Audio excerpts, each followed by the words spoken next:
Para el día de hoy ustedes van a necesitar su cuadernillo de matemáticas, su libro y también su cuaderno Meraki. Todo esto porque vamos a realizar el repaso para nuestro examen. Recordando los temas que ya observamos desde el inicio de este trimestre, encontramos lo que era la traslación, que nos decía que es una transformación geométrica que ocurre cuando una figura se desplaza en el plano hasta una nueva posición. Esta traslación es debido a un vector, está en una dirección, en un sentido y tiene una magnitud de desplazamiento, como lo pueden observar en la figura. Básicamente, este vector va a indicar cuánta dirección y hacia dónde y cuánta distancia se va a desplazar. Básicamente es como hacer una reflexión de alguna imagen o alguna figura para que se vea de esta manera.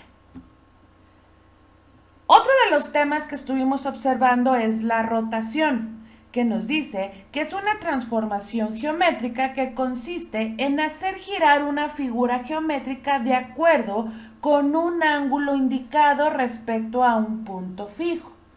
Y bueno, a comparación de la traslación, en este caso estamos haciendo una rotación. Como su nombre lo dice, estamos rotando la imagen en un ángulo específico y esta imagen no se va a deformar ni va a perder las mismas dimensiones, solamente se va a ver en otro punto. Como por ejemplo, cuando nosotros nos observamos al espejo, estamos teniendo de nuestra propia imagen una rotación de 180 grados.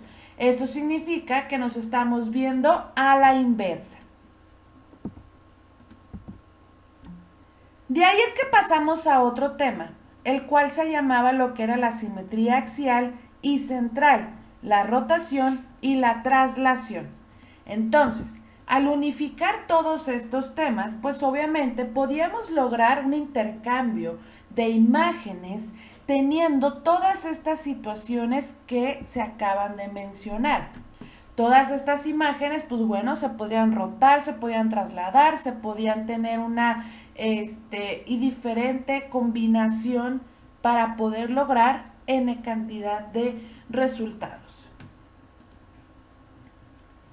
Posteriormente pasamos a observar lo que eran los lados de los triángulos, ya que para esto es muy importante saber y conocer los ángulos y los nombres de los triángulos.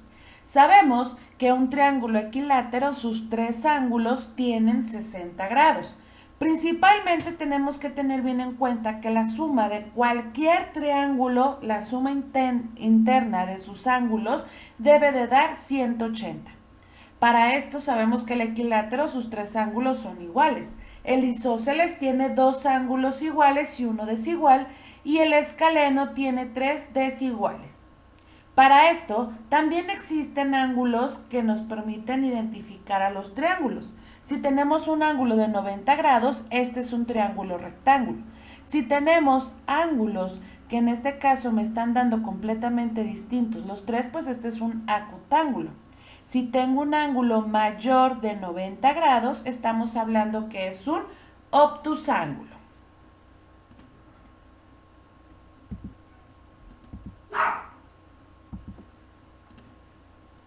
Y bueno, entrando de lleno a lo que es el ángulo del 90 grados, que viene siendo el triángulo rectángulo, de esta manera es que se puede saber las dimensiones teniendo dos de cada uno de ellos. Recordemos que tenemos tres distancias en el triángulo, tres caras. Si nosotros sabemos la distancia de dos de ellas en este triángulo rectángulo, es que podemos observar o saber cuál sería el valor tercero. Si nosotros nos vamos separando con respecto a lo que vienen siendo áreas, pues de esta manera nosotros sabremos lo que es la área faltante en una forma de un cuadrado, como lo estamos viendo en la imagen. Pero para no irnos a tanto rollo, pues ya sabemos que esto es parte del teorema de Pitágoras, el cual les va a indicar de qué manera podemos detectar esto con una simple fórmula. Aplicando entonces esta fórmula, nosotros sabemos que entonces lo que es el teorema de Pitágoras me dice que c cuadrada es igual a cuadrada más b cuadrada, y todo esto pues obviamente va a ser mi fórmula. Pero para poder despejar lo que es la principal, que en este caso sería la de c, entonces en este caso nosotros sabemos que nos quedaría c es igual a la raíz cuadrada de a cuadrada más b cuadrada. Dependiendo de a qué le estemos aplicando lo que es la fórmula. Si nosotros decimos que los catetos tanto opuesto como adyacente va a ser A y B, entonces la hipotenusa va a ser C. Pero si estamos identificando que entonces la hipotenusa va a ser A, pues bueno, solamente es definir exactamente a qué le estamos aplicando la letra para nosotros posteriormente poderla aplicar en nuestra fórmula. De ahí pasamos entonces a lo que es la regla de la adición. Esta regla nos dice que se aplica para calcular la probabilidad de ocurrencia de dos eventos, A y B, cuando los eventos A y B son mutuamente excluyentes. Se aplica la regla donde la probabilidad de A en B va a ser igual a la probabilidad de A más la probabilidad de B. Cuando los eventos A y B no son mutuamente excluyentes, se aplica la siguiente regla, donde la probabilidad de A en B va a ser igual a la probabilidad de A más la probabilidad de B menos la probabilidad de A y B. De esta manera ustedes pueden utilizar estas dos afirmaciones para aplicarlas en las probabilidades que ustedes están buscando. En este caso, pues tenemos un ejemplo que nos dice que la probabilidad que se introducen 10 canicas numeradas del 1 al 10, dice que cuál es la probabilidad de extraer al azar una canica cuyo número sea impar o número primo.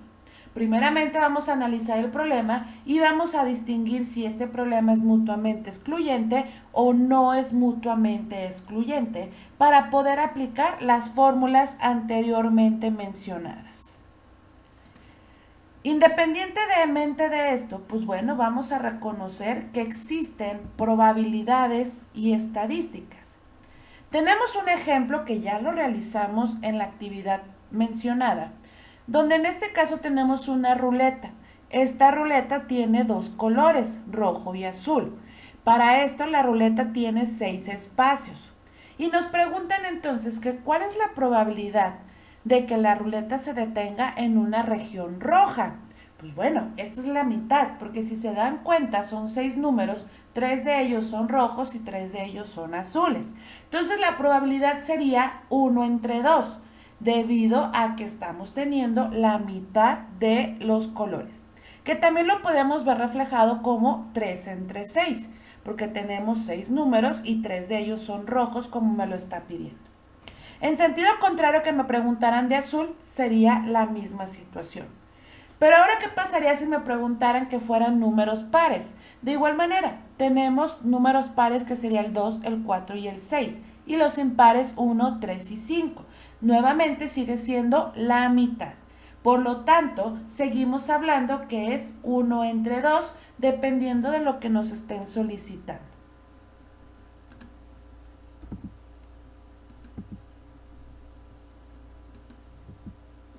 Posteriormente a eso, pasamos a lo que es la fórmula general para resolver ecuaciones cuadráticas. Nosotros ya aprendimos que las ecuaciones cuadráticas son aquellos en donde la variable está al cuadrado. Son aquellos donde la variable, o en este caso, si nosotros tenemos algún área, el área también me va a dar un resultado al cuadrado. Por lo tanto, también esta es una ecuación cuadrática. Pero para resolverla, recordemos que las ecuaciones cuadráticas tienen dos valores, x1 y x2, debido a que ambas pueden ser resultado positivo para lo que es nuestra ecuación. Entonces nos dice que para utilizar la ecuación de la fórmula general, mi ecuación debe ser de la siguiente manera: ax cuadrada más bx más c, todo esto es igual a 0. donde lo que vienen siendo las letras A, B y C son constantes y la X pues es la variable. Entonces se utiliza la fórmula general que dice X va a ser igual a menos B más menos la raíz cuadrada de B cuadrada menos 4 veces A por C entre 2A. Y solamente lo único que necesitas es aplicar esta fórmula incluyendo los valores que ya aparecen en tu fórmula general en los espacios donde se solicitan. Realizar las operaciones indicadas y de ahí pues obviamente se puede obtener x1 y x2.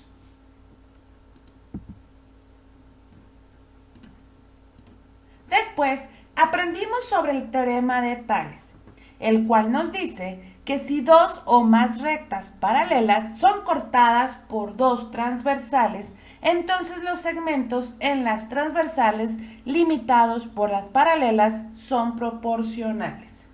Esto es un principio básico el cual ya observamos en lo que son las líneas paralelas, las cuales pueden ser divididas en la misma seccionalidad a diferentes distancias, pero al fin y al cabo los ángulos se van a seguir manteniendo. Pero para esto, el teorema de Tales también dice lo siguiente: ustedes pueden saber la altura o la distancia de dos objetos según su sombra. Por lo tanto, ustedes pueden hacer una referencia de, en este caso estamos observando una pirámide y una persona. Aparentemente sabemos la altura de la persona y con la sombra del sol se va a saber la distancia que alumbra dicha persona. De igual manera, sabiendo la distancia de alumbración del sol de la pirámide, es que se realiza una regla de 3 para poder hacer el cálculo y de esta manera saber cuál es la altura total de la pirámide sin necesidad de medirla. Posteriormente pasamos a lo que es la homotesia. La homotesia nos dice que es una transformación geométrica que consiste en hacer corresponder un punto A con otro punto A primo a partir de una línea recta que parte desde un punto cero. Esto tan simple y sencillamente es cómo poder ampliar una imagen y como lo estamos viendo en la figura, esta imagen se amplía gracias a la homotesia. Tenemos un punto central. A este punto central le vamos a dar un ángulo, el cual me va a ir incrementando lo que es la homotesia. De tener una imagen ABC puede pasar a ABC' con mayor amplitud. No deja de ser la misma imagen, pero estamos teniendo una ampliación de ella. Dependiendo de las cantidades que decidan ustedes aumentarlo, pues pueden aumentarlo 5, 6, 20, 30,000 veces su tamaño inicial.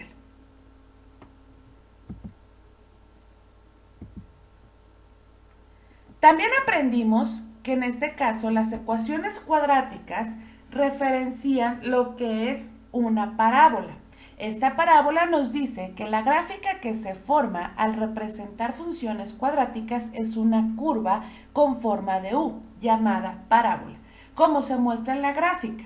Esta parábola puede ser positiva si vamos en el eje de las Y hacia la parte superior o negativa en el mismo eje hacia la parte inferior.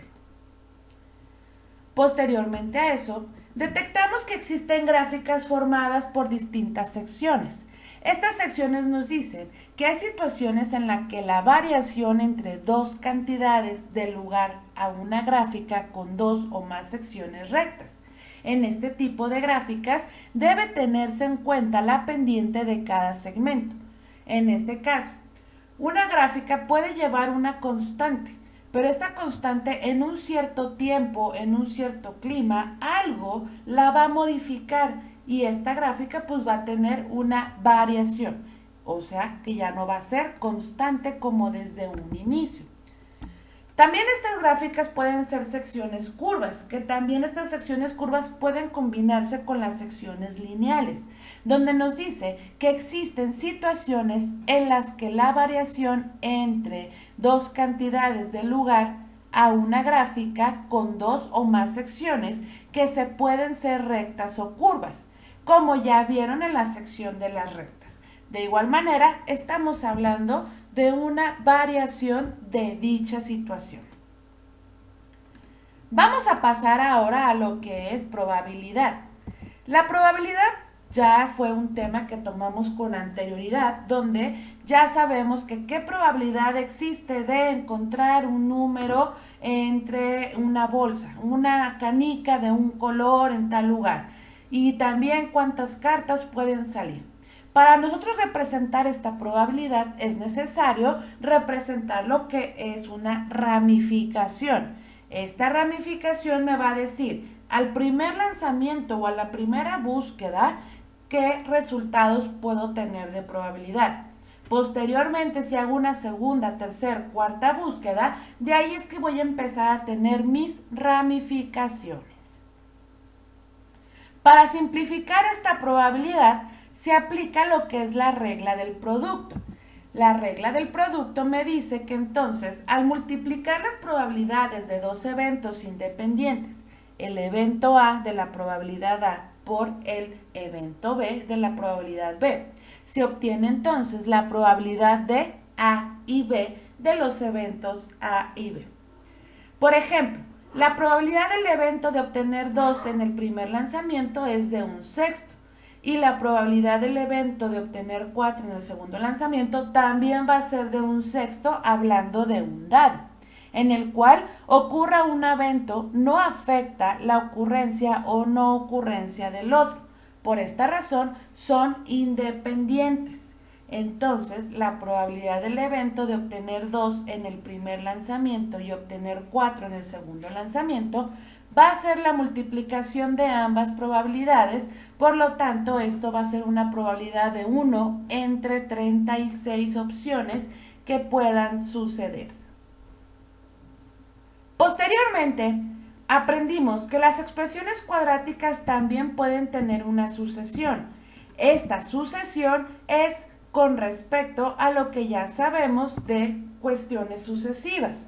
Si yo tengo un arreglo con un cuadro, el segundo arreglo tiene 4 cuadros, el tercer arreglo tiene 9 cuadros y el cuarto arreglo tiene 16 cuadros, ¿cuántos cuadros tendrá el quinto arreglo? En este caso, el quinto arreglo va a tener la sucesión de la consecutividad que están teniendo dichos cuadros. Para esto entonces nos dice que para encontrar la regla general en sucesiones numéricas o figurativas, puedes utilizar el método de la sucesión o las diferencias de sucesivas. Esto es, aplicando lo que es mi ecuación cuadrática, la cual me dice que se colocan los términos de la sucesión como en la tabla que se está mostrando. Se calculan las primeras diferencias y de esta manera podemos ir armando lo que es nuestra ecuación cuadrática para poder lograr saber cuál va a ser la siguiente sucesión según el número de arreglos o lo que me está indicando la propia imagen. Para esto pasamos a lo que son los cuerpos que se generan al girar sobre su eje, ya sean triángulos, rectángulos, etc. Estos cuerpos se llaman sólidos de revolución. Estos sólidos de revolución obviamente me están indicando que revolucionan, o sea, hace que están girando entre un eje. Este eje principalmente va a ser la parte central. Posteriormente, si estamos hablando de un rectángulo cuadrado, pues me va a generar un cilindro. Si estamos hablando de un triángulo, me va a generar un cono. Si estamos hablando de un círculo, me va a formar una esfera, ya que la ilusión óptica, esto me va a formar una vez que comiencen a girar. Entonces, le llamamos generatriz a una línea, la cual puede ser recta, curva o bien una combinación de ambas, que al girar alrededor de otra recta denominada directriz, genera una forma geométrica conocida como sólido de revolución. Vamos a pasar a analizar bien estas partes. Tenemos entonces los sólidos de revolución, que son cuerpos que se generan cuando se hace girar una figura plana sobre una recta que se toma como eje de rotación. Entonces, tenemos el eje de rotación, tenemos la base, tenemos, si dependiendo de que sea un círculo o no, pues vamos a incluirle un radio porque estamos girando, estamos formando un círculo invisible. Tenemos la generatriz, la altura y el vértice. La generatriz siempre va a ir con base a lo que es el radio y la altura para poder generar esta situación que ya sabemos que es el segmento de recta que va desde la cúspide del cogno hasta la circunferencia en la base.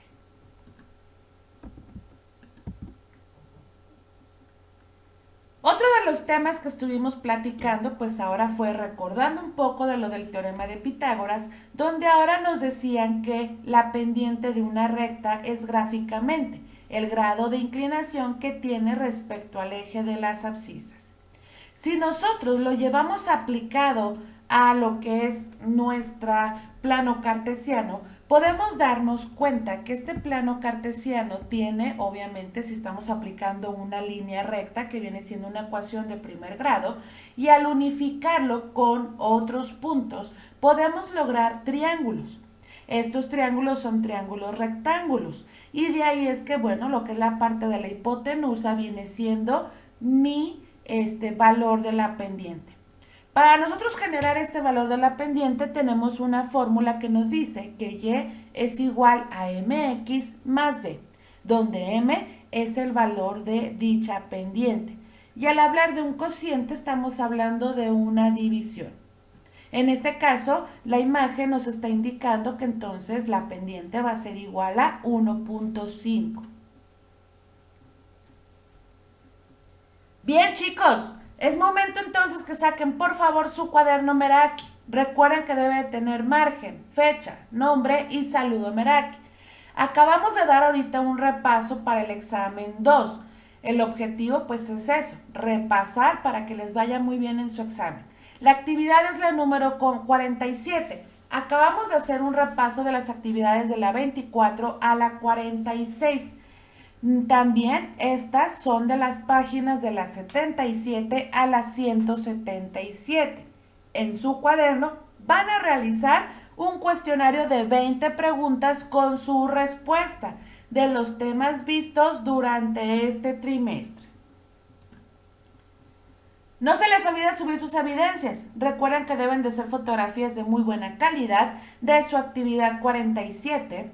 Abrir un documento de Word, insertar las fotografías de buen tamaño, guardar tu documento en formato PDF con tu nombre completo y subirlo a la plataforma Luso o Educap en el espacio de la actividad 47, Biología.